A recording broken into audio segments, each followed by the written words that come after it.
Do you remember those iconic Pakistani dramas and songs? They've left a lasting mark on popular culture. But here's the catch. Despite political tensions and bans, these pieces of Pakistani entertainment continue to find a loving audience in India. What makes Pakistani content popular in India and Indian in Pakistan?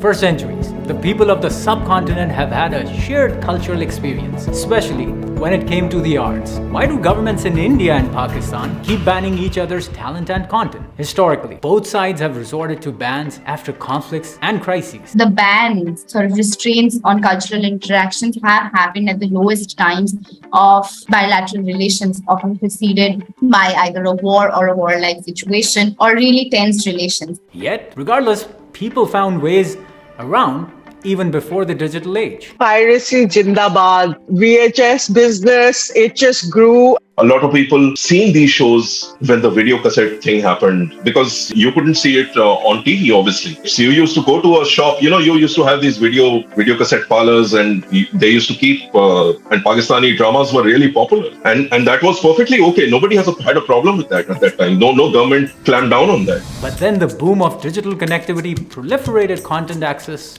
over the internet. The youth is at least definitely very technically adept. From my personal experience, I can tell you that the easy way out is using proxy server, VPN.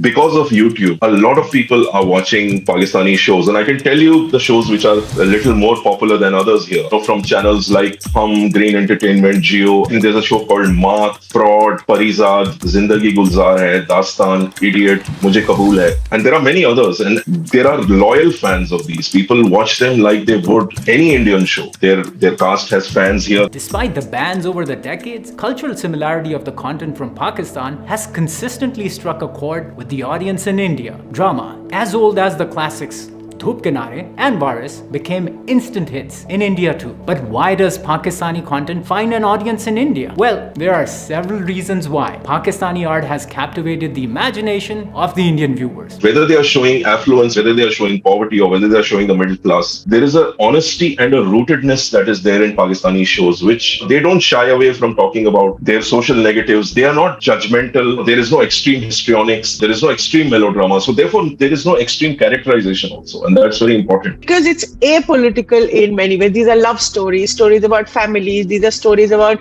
a boy growing up, a girl trying to assert her identity. So shared, we get it. Although differences are obvious, but least appreciated reasons are the similarities in language and familial appropriateness that draws greater traction in northern India. If I speak for Indians, especially North Indians, the appeal is partly that nostalgia. Then there is the Urdu language, I think, which is just so special and so dear to most North Indians. In India, there isn't or hasn't been Urdu content.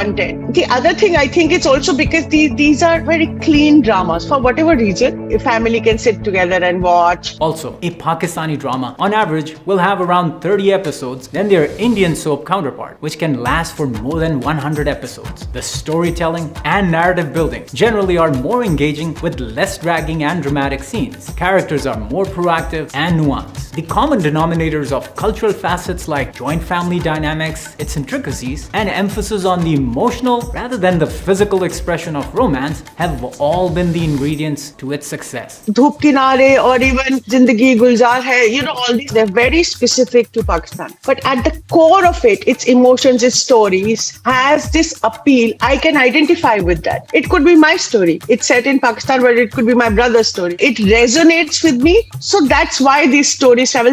At the level of feelings, they touch you. They're beautifully written. They're brilliantly acted. But the core is that stickiness that some series have, and you just want to spend time with these people. Okay, you get the reasons for the popularity of Pakistani drama, but what about the music? Why is the Pakistani music so popular in India that it has become a household expression? Coke Studio Pakistan, classical, pop, rock, and even the rap music. The success of the numbers has been attributed to melodies and tunes, which are seen as a fresh and a blend of both folk and contemporary music. More notably, Bollywood music did not not allow independent musicians to become relatively prominent. There is a more visceral quality and a greater honesty in Pakistani music. It's always been there. I suppose one reason for that is film music is really big in India, and film music is interpretive art. Even the best songs in a film fit in a certain situation. They are not personal. Beyond this, it's the honest creative expression resonated through Pakistani artists'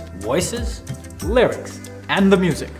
Thus, music from Pakistan offers a break from the monotony of Bollywood music to fans in India. Indian music scene is kind of very, there are basically two big compartments. There's the classical music and there is the Bollywood music, right? Now there's nothing in between. This music, it goes straight to the heart. It's a new sound. It's a new rhythm. It's a new melody. They have modernized it. They have added layers to this old traditional music, which has this incredible appeal. One thing that I can think of is the very popularity of Pasoori by Ali Sethi, and even like the fact that Indian renditions are happening of this song. It is an example of how enduring cultural ties between the two countries are, and it speaks volumes as to how people-to-people interactions are going to continue despite political relations at the bilateral level. Of course, not robbing a rich share of indie artists from India for their music. However, artists from Pakistan have been consistent with their artistic work. Since how easy it is to circumvent the bans and access content online, why do both countries still apply bans on each other's art? Above all, bans stifle creative collaboration and leave ample space for the hate to fester. There is a nationalist, Hindu first kind of constituency which likes this. I mean, if in the absence of not watching Joyland, what is my connection with Pakistan? It's through headlines, news headlines, it's through hate rhetoric, it's through political hate rhetoric, which is basically for their particular constituency. From this ignorance, you basically biases and prejudices would be strengthened. And, I don't know how it would manifest. It's pretty bad as it is now. I personally think it's gotten as bad as it can, perhaps. Disengagement at the people and cultural levels hurt both countries. It is a bigger loss for Pakistani artists commercially than creatively. I think creatively, the work that is coming out of Pakistan has a certain quality which is not there in India. And for Indians, I think it is a loss that we are not getting a larger array of talent coming from the other side of the border. It's not just the talent that India misses out on. Of course. I mean, can you imagine a Fawad film releasing in the country? That's money that theatres could have made. Theatres in Punjab would have made. And if Maula Jat had released in India, it has some of Pakistan's top stars in the film. And I imagine it would have done really, really well, especially in the north of India, right? Once you've taken that touch point from me, where I could connect with the culture, with people across the border. So in that vacuum, you have more possibility. There's more potential for sowing this hate. Despite knowing full well of the self-inflicted harm of such policies, I don't see them changing anytime soon. Both in India and Pakistan, right? So the other is constructed as a threat. And I feel like the current divisive geopolitical environment is aggravating that a lot more. So one prerequisite to sort of fostering these cultural ties has been a cultural environment, an environment which is conducive. So I see the prospects of that slimming now. But would undoing the ban hurt the political popularity of the parties that resort to such moves? No, it would not at all. But because they make this an issue, that's lazy politics. It's important to keep that space open, right? Where you lay the grounds for building that positive relations and sort of that it can be the foundation stone on which relations can potentially improve, right? Plus, while things might not drastically change, slow steps can nudge the countries for closer collaboration in the entertainment industry and beyond. Please grow up. Firstly, you cannot stop this in the long run. And secondly, you are actually preventing your own growth when you do that. Please understand that we both have a lot to gain from this. But if they were not to talk about this and just let them operate like markets operate. Let's hope for a future where people can enjoy each other's artistic expression without bans. I'm gonna listen to Pasoori, as many of you in India would be right now.